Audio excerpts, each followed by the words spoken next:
മക്കളെ, നമ്മുടെ ആ ചേട്ടനെ നിങ്ങൾ കാണുന്നുണ്ടോ? ആ ചേട്ടൻ ഒരു സർക്കുലർ റോഡിലൂടെ ഇങ്ങനെ വട്ടം കറങ്ങി പോവാണ്.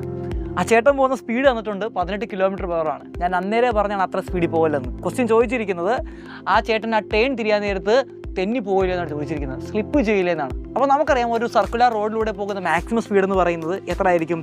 യെസ്, മാക്സിമം പെർമിസിബിൾ സ്പീഡ് എന്ന് പറയുന്നത് √μ/g ആണ്. √μ/g ആണ്. അത് നമ്മൾ കണ്ടുപിടിച്ച് കഴിഞ്ഞാൽ മ്യൂവിൻ്റെ വാല്യൂ 0.1 ആണ്. ആറിൻ്റെ വാല്യൂ നമുക്ക് എന്ത് കൊടുക്കാം മക്കളെ? ആറിൻ്റെ വാല്യൂ 3 എന്ന് കൊടുക്കാം. ജിയുടെ വാല്യൂ ഞാൻ തൽക്കാലം 10 എന്ന് വിളിക്കുകയാണ്. അപ്പോൾ നമുക്ക് ആൻസർ കിട്ടുന്നത് √3 എന്ന ആൻസർ കിട്ടി. അപ്പോൾ √3 m/s ആ റോഡിലൂടെ പോകാൻ പറ്റത്തുള്ളൂ. ഇനി ചേട്ടൻ പോയ സ്പീഡ് കാണണോ? എന്നാ പിടിച്ചോ, ചേട്ടൻ പോയ സ്പീഡ്. നമുക്ക് സൈക്ലിസ്റ്റിൻ്റെ സ്പീഡ് കണ്ടുപിടിക്കാം. എത്രയാണ്? 18 km/h ആണ്. ഈ km/h m/s ആക്കണം. എന്ത് ചെയ്യണം? 5/18 കൊണ്ട് മൾട്ടിപ്പിൾ ചെയ്യണം. 5/18 കൊണ്ട് മൾട്ടിപ്പിൾ ചെയ്താൽ എന്ത് കിട്ടും മക്കളെ? 5 m/s. √3 പോകേണ്ടടുത്ത് 5 m/s പോയാൽ എന്താ സംഭവിക്കുന്നത്? റോഡിൽ നിന്ന് തന്നെ ഒരു അട്ട പോക്ക് പോകും, ചേട്ടൻ എന്തെങ്കിലുമൊക്കെ സംഭവിക്കും. ഞാൻ അന്നേരം പറഞ്ഞ സ്പീഡ് കുറച്ച് പോകണമെന്ന്. ഇതേപോലെ ആപ്ലിക്കേഷൻ ടൈപ്പ് ക്വസ്റ്റ്യൻ ആയിരിക്കും എക്സാമിന് ചോദിക്കുന്നത്.